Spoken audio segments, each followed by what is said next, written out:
আমরা পরিষ্কার বলছি, বাংলাদেশ মানে গোটা দেশটা আমাদের শত্রু আমরা মনে করি না। ফলে এই ধরনের কথা যারা বলছে তারা মানবতার শত্রু। যারা বাংলাদেশে বসে বলছে কলকাতা দখল করব, বাংলাদেশে বসে বলছে ভারত দখল করব, ভারত শত্রু দেশ, এরা মানবতার শত্রু। এরা এই দুই দেশের মৈত্রী চায় না।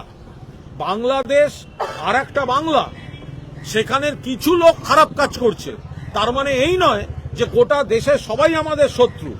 আমরা চাইছি খারাপ লোকগুলো যাতে খারাপ কাজ করতে না পারে, তার জন্য বাংলাদেশের ভেতর থেকেও চাপ তৈরি হোক এবং ভারতবর্ষের সরকারও তার জন্য যা যা করণীয় করুন।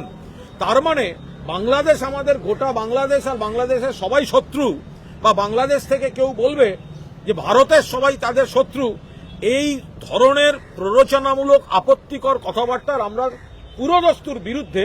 কিন্তু এর সঙ্গে যোগ করব, বাংলাদেশের ইউনূস সরকারেরই দায়িত্ব এই ধরনের দায়িত্বজ্ঞানহীন কথাবার্তাগুলোকে বন্ধ করানোর। ওটা ভারত থেকে হচ্ছে না, ওটা বাংলাদেশ থেকে হচ্ছে। থামাতে গেলে বাংলাদেশ সরকারকে থামাতে হবে।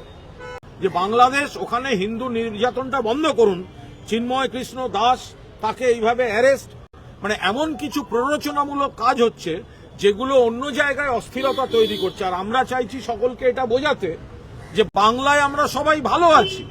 ফলে আমরা এখানে দয়া করে কোনো ধর্মীয় ভেদাভেদে পা দেবেন না। বাংলাদেশে যদি কোনো খারাপ ঘটনা হয় আমরা সবাই প্রতিবাদ করছি, ভারতবর্ষে কোনো খারাপ ঘটনা হলেও আমরা প্রতিবাদ করি। কিন্তু বাংলা শান্ত আছে, সম্প্রীতিতে আছে, সংহতিতে আছে।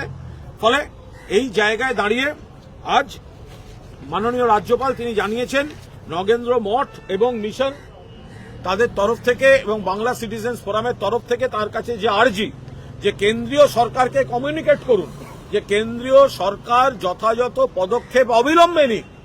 তো সেটা তিনি জানিয়েছেন যে তিনি এটা বাংলার রাজ্যপাল হিসেবে কমিউনিকেট করছেন, যাতে কেন্দ্রীয় সরকারকে এটা অন্তত রাজভবন থেকে জানানো যায় যে এখান থেকে একটা দাবি আসছে যে কেন্দ্রীয় সরকারকে বাংলাদেশের হিংসা থামাতে যথাযথ কার্যকরী ভূমিকা নিতে হবে। এই আলোচনাটাই হয়েছে।